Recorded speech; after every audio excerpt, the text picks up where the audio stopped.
반갑습니다. 오늘도 새벽 돌베개에 나오신 모든 성도님들을 주의 이름으로 환영합니다. 오늘도 함께 이사야서 말씀 묵상하도록 하겠습니다. 오늘 이사야 37장 14절로 15절까지의 말씀을 함께 보겠습니다. 히스기야는 사신들에게서 이 편지를 받아 읽었다. 그런 다음에 주님의 성전으로 올라가서 주님 앞에 편지를 펴놓은 뒤에 주님께 기도하였다. 아멘. 오늘은 이사야 37장의 말씀을 갖고 하나님의 인격과 약속을 믿으라. 하나님의 인격과 약속을 믿으라 라는 제목으로 함께 하나님 말씀을 나누도록 하겠습니다. 오늘 우리가 함께 보는 본문은 히스기야 왕이 아시리아 왕 사네립의 1차, 2차 침공을 받을 때를 기록하고 있습니다. 1차 침공을 받을 때 히스기야 왕은 아시리아 왕의 요구에 따라서 은 300달란트와 금 30달란트 이것들을 마련하여서 조공처럼 바침으로 또 전쟁의 위기를 넘기게 됩니다. 그러나 얼마 지나지 않아서 2차 침공이 다시 일어납니다. 예루살렘을 제외한 유다의 모든 성읍은 이미 점령이 된 상태이고 심지어 북이스라엘도 아시리아에 의해서 멸망한 상황입니다. 즉 예루살렘만 남은 것이죠. 그런데 정말로 아이러니한 것은 오늘의 본문을 기록하고 있는 이사야와 열왕기하 18장 또 역대하 32장 이후가 다음과 같은 한 문장으로부터 시작된다는 것입니다. 이 모든 충성된 일을 한 후에 히스기야는 아시리아가 이렇게 침공해 오기 이전에 남유다의 성전을 성결하게 하고 수리를 했습니다. 즉 하나님께 드리는 그 예배를 위해서 예배에 필요한 모든 것들을 정결하게 했던 것이죠.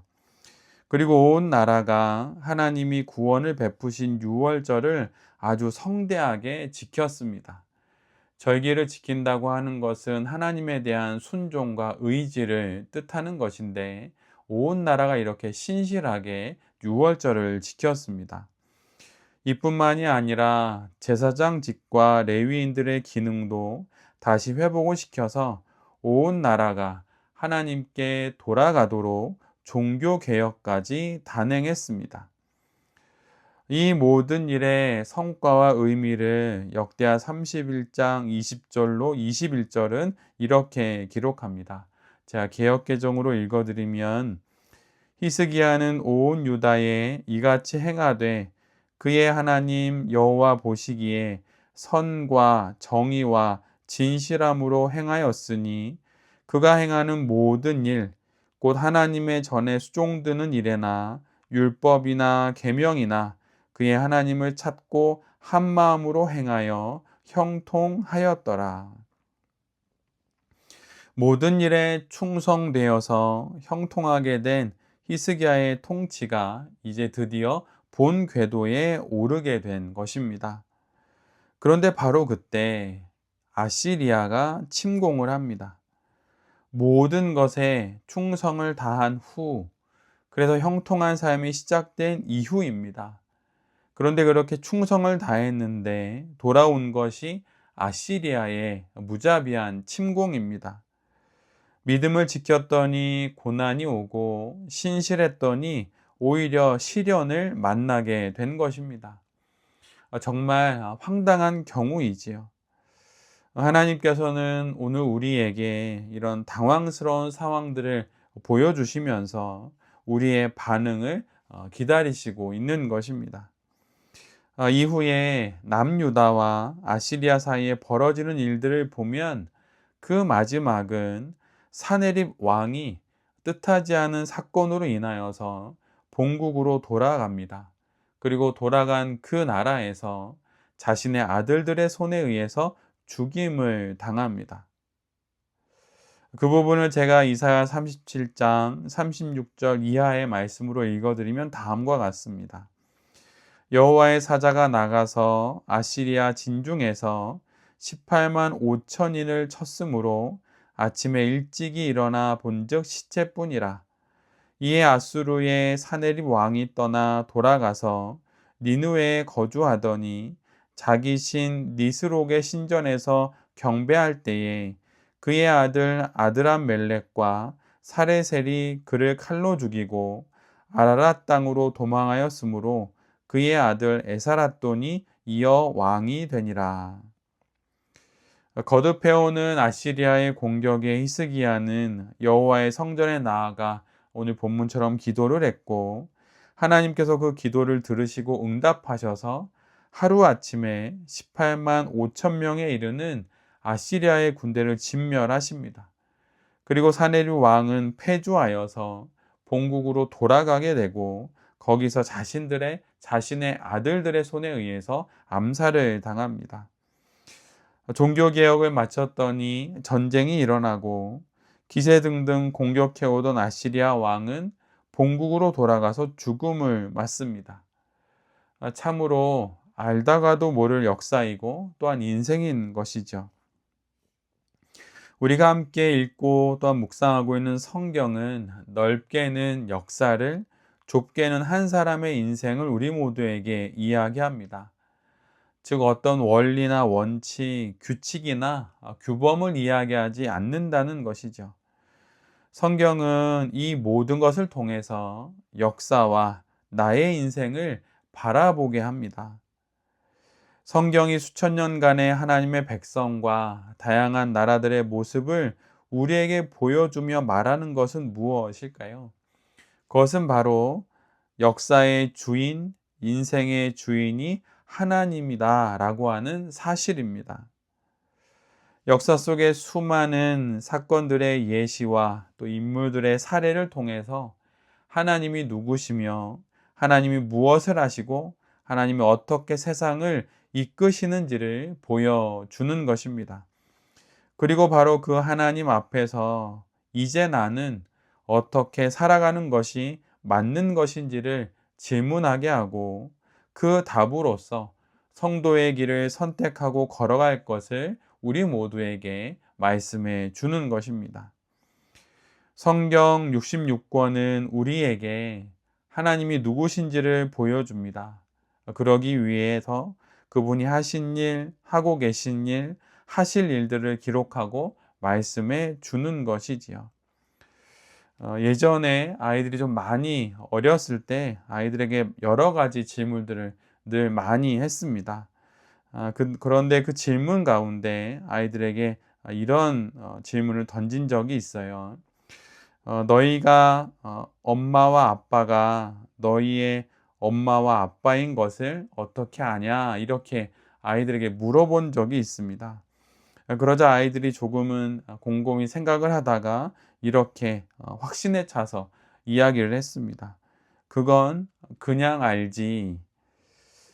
아이들에게 저희 부부가 자신들의 부모인 것은 의심의 여지가 없었던 것이지요.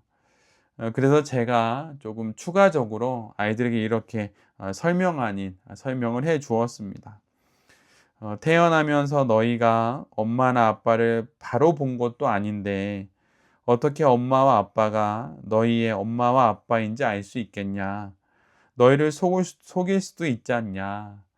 그런데 한번 생각해 봐라. 너희 주변에 이 세상 사람들 중에 엄마와 아빠처럼 너희들에게 잘해주는 사람들이 또 있니?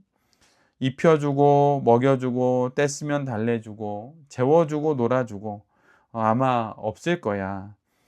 이 세상에 너희들에게 이 정도의 사랑을 베푸는 사람들은 엄마와 아빠밖에 없는 것이지. 부모가 아니고서야 어떻게 너희들에게 그렇게까지 해줄 수 있겠냐. 행동을 통해 부모가 내 부모인 것을 알아가듯 성경 속 하나님의 행하심을 통해 우리는 하나님이 바로 나의 하나님이시고 역사의 주인이시고 내 삶을 인도하시는 분이라고 하는 것을 알게 되고 결국 믿게 되는 것입니다. 그런데 육신의 부모를 알아가는 것과 비교되지 않게 하나님을 알아가는 것은 만만치가 않습니다.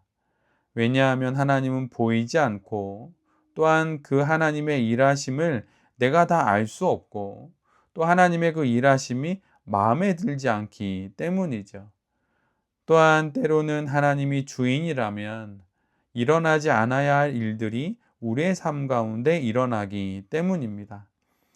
이해되지 않는 일들이 한두 가지가 아닌 것이죠. 성경은 하나님을 어떤 원리와 원칙의 테두리에 가두어 이해하려는 인간과 또 그것을 벗어나시려는 하나님과의 끝없는 씨름입니다. 하나님을 원리와 원칙으로 평면화하여 이해하려는 인간과 당신의 모습을 있는 그대로 입체적으로 드러내심으로 우리를 만나시려는 하나님과의 줄다리기인 것이죠. 성경은 약속을 받았으나 그 약속을 삶의 다양한 현실 속에서 자신의 머리로 이해되는 원리와 원칙으로 바꾸려는 인간들의 파란만장한 이야기들의 연속입니다. 그러다가 이해가 되지 않으니 이 종잡을 수 없는 인생을 이 시대의 많은 이들은 운이라고 말해 버리는 것이죠. 그러나 성도인 우리들은 우리의 인생을 하나님의 약속으로 해석합니다. 선함이 악의 결과로 되돌아오거나 악이 선의 결과를 낳는 이 혼란스러운 삶 속에서 결국 성도는 하나님의 약속으로 인생을 살아가는 것입니다. 그리고 이것이 옳고 바른 것이고 결국 이것이 가장 좋은 인생의 결론에 이르게 하는 것이죠. 그러기에 성도는 이 신비로운 인생을 운이나 원리로 사는 자들이 아니라 약속으로 사는 사람들입니다. 하나님과의 약속 안에 우리의 인생과 인류의 역사가 있습니다. 이렇게 약속을 믿고 모험하듯 살아가는 자들이 바로 그리스도인입니다. 우리는 악하고 또한 부족하고 또한 미약하지만 하나님은 선하시고 충분하시고 강하십니다. 그 하나님의 약속을 믿고 인생을 살아가는 것이 바로 성도의 신앙 인생인 것입니다. 그리고 이것이 바로 신앙인 것이죠. 오늘도 하나님의 인격과 그분의 약속을 믿고 이 하루도 신실하게 힘내어 살아가는 우리 모두가 될 수 있기를 간절히 기도드립니다. 아멘. 함께 기도하겠습니다. 주님은 우리에게 약속을 주셨는데 우리의 불안과 이 불안을 해결하고자 하는 욕망이 자꾸 그 약속을 원리로 바꾸려 합니다. 어떻게든 삶의 불안한 요소를 제거하려다 이제 하나님마저 고정된 원리와 원칙으로 만들어 살려고 합니다. 주님, 내 자신이 악하고 부족하고 미약한 인생임을 시인하고 선하시고 충분하시고 강하신 하나님을 인정하며 약속으로 살아가는 우리 모두가 되게 하여 주시옵소서. 주님, 우리 모두에게 약속으로 와주셔서 감사합니다. 남녀노소 빈부귀천 그 누구도 예외 없이 모두 당신을 믿을 수 있고 소망할 수 있고 사랑할 수 있게 약속으로 와주셔서 주님 감사합니다. 오늘도 삶의 다양한 사태 속에서 주님의 약속을 믿고 주님의 인격을 신뢰하며 신실하게 살아가는 우리 모두가 되게 하여 주시옵소서. 이 모든 말씀 예수 그리스도의 이름으로 기도드립니다. 아멘.